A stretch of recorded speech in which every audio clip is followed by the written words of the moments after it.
Morning, Fraser. It's a bit of a blustery day, so I didn't get to the church today. I was a little bit worried about being blown off the church. So, as you can see, I'm trying to block the wind. I'm hoping you don't get a good feel for it here, but man, when you're up a little bit higher, I'm going to get another shot for you. When you're up higher, it looks very, very nasty out there. That's the Texada ferry that's closest, and the one that's still way out there that's a half an hour late now, that's the one to Comox. But yeah, it's a beautiful day, but it's a little blustery. All right, buddy, I'm doing this one from the car because that way you don't get as much of the wind. You get a little bit better appreciation for how nasty and ugly it is out there right now. A little bit blustery, like I say. Okay, buddy, here goes. I'm gonna try doing the dance by Garth Brooks on the mandolin.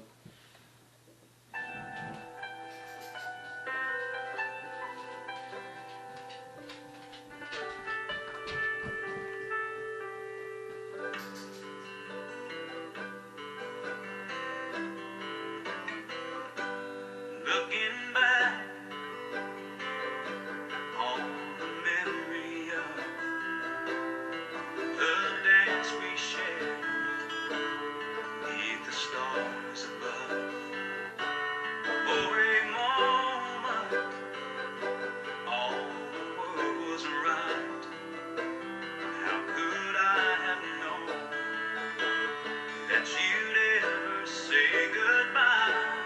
And now I'm glad I didn't know the way it all would end, the way it all would go. Our lives are better left to chance. I could have missed the pain, but I'd have had to miss the day.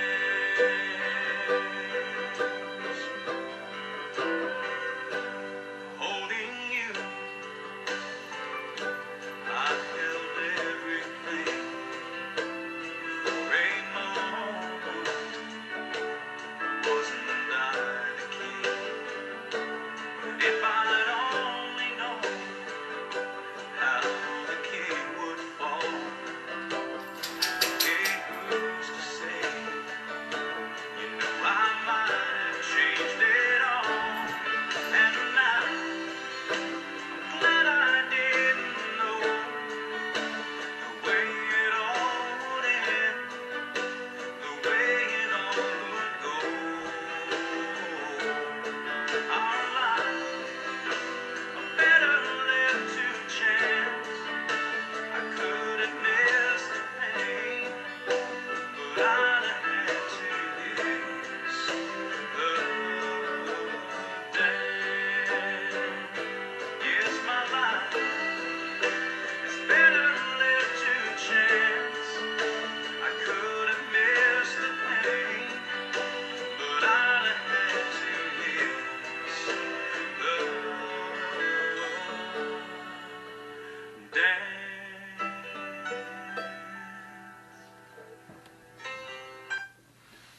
We'll stop it there. A couple of mistakes in there. Hopefully you didn't notice. Musicians will notice, but nonetheless. Hey Fraser, or as I always think of you as my career mini-me, Dave here in Cold Lake, Alberta. Just visiting one of our 9 Alberta grandkids. Love you, bud. Hey, Fraser, just had an old friend pop by, so driving through town, I thought I would let you say hi.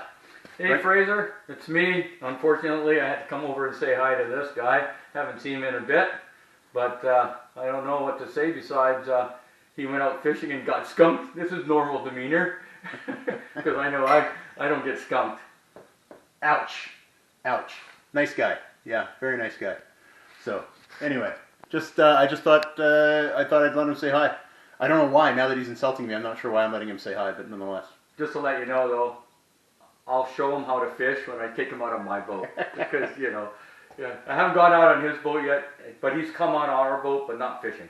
Yeah, they won't let me go on the boat past the dock. I don't know why. Anyway, Hey, Fraser. Just chatting with Rick, and we're reminiscing about our time together in the sawmill, trying to remember all the characters and who they were and where they worked. Yeah, he's been telling me about your journey right now, and yeah, you have my heartfelt support and care, and I hope the time you have left is as happy and pleasurable as it can be for you. It's been great talking with Rick and reminiscing about our times at the mill and who we worked with and what they did and all the craziness and characters that we had there. It was a true pleasure. So thank you. Hey, bud. Sit down, talkie time. Just kind of wanted to share with you today my experience with God, I guess, and my encounter with God. I am one of those crazy people that does believe that God speaks to us. I believe that God created us to have a relationship. I said that, I think, the other day there, that He could have made us like an animal in a fishbowl that He just watched, but He didn't want to. He wanted to have a relationship with us, and He wanted us to want to have that relationship. So that free will thing, right? So anyway, I do believe that He speaks to us. Anyway, my parents went to United Church and took me to a United Church when I was younger, but man, by the time I was 18, I was out the door kind of thing, right? It wasn't until after I got married. I'd already been working at the mill for a couple of years, and got married, and about 5 months later after I got married, I had this dream. It's a weird dream. I was in a canoe going from the Vancouver Island across the water to some other little island. Got out, started walking, and this Friar Tuck looking monk kind of guy, he literally had the Friar Tuck thing with the string around his waist and the whole 9 yards, came walking up to me. He was walking two beagles. I don't know why. And he started preaching at me.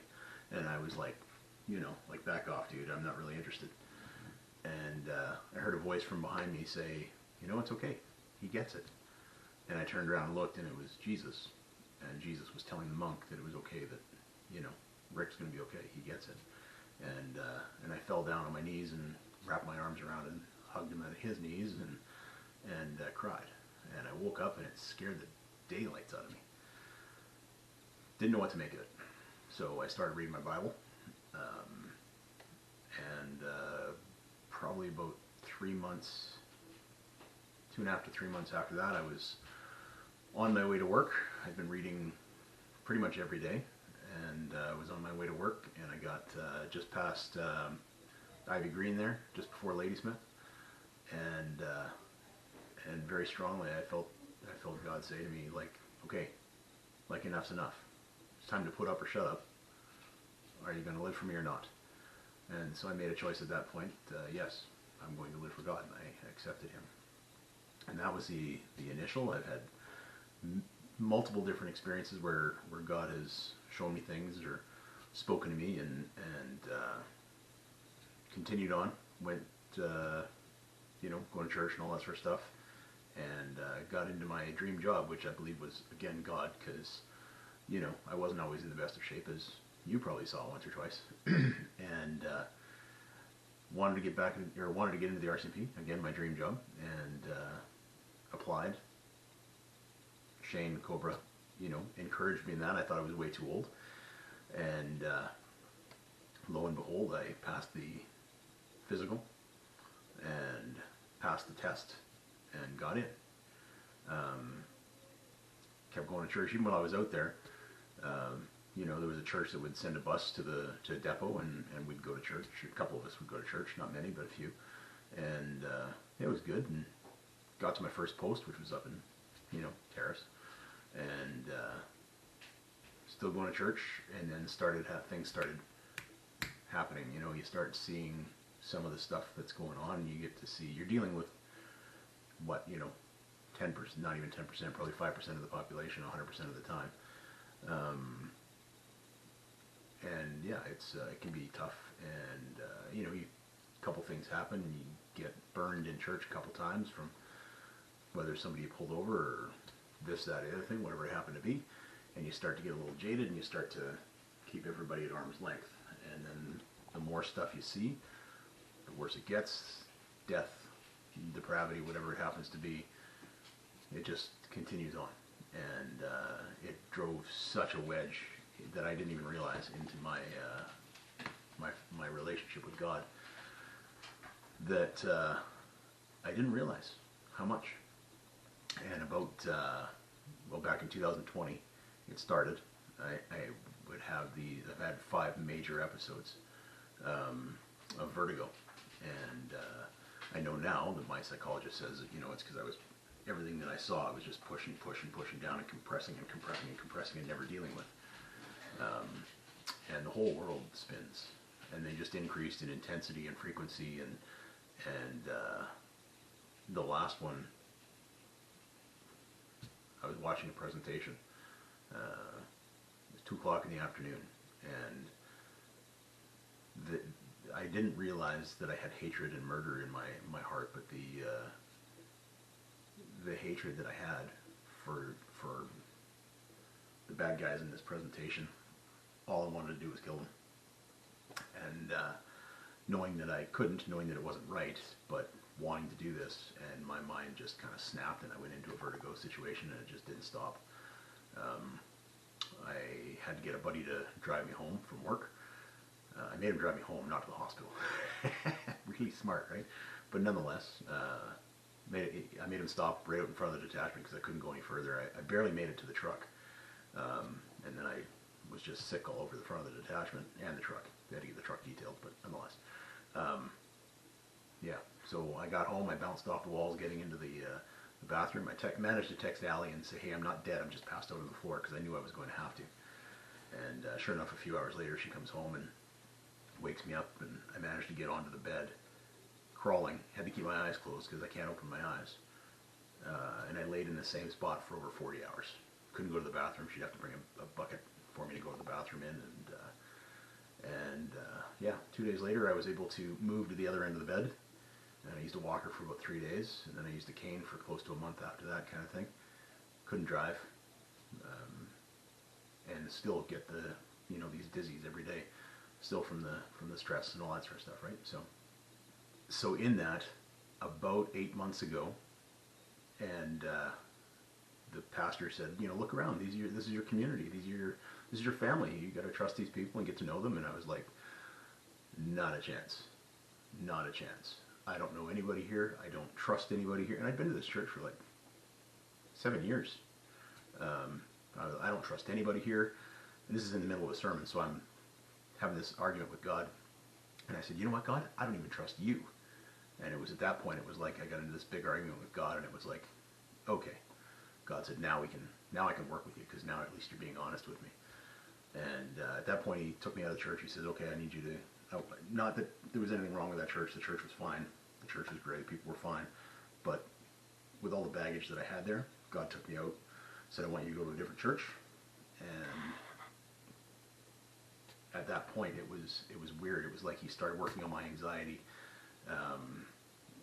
Different things kept coming up, sermons, whatever it happened to be, people giving a word to me, just said, hey, I think God says this, and it was just amazing, the work that God has done in my life in the last 8 months. I can actually trust people again. I've got that group that I go to that I showed you the other day there. I trust those guys. I still struggle with things, and I still have issues, and I still have problems, and God's working on me, and just the way it is. I'm not perfect, right? So, but the wonderful thing is even with all that, God loved me enough to walk me through it, and forgave me for everything. So, anyway, that's kind of my story. Anyway, buddy, that's it for today. I got a few people that I showed you on the videos and stuff today. Mike Rivard, I assume you recognize him because he really didn't change much. He looks the same. He just looks a little grayer and a lot older. Dave, and I believe I've got Shane on this edit as well. And love you, buddy. I'll send you more tomorrow.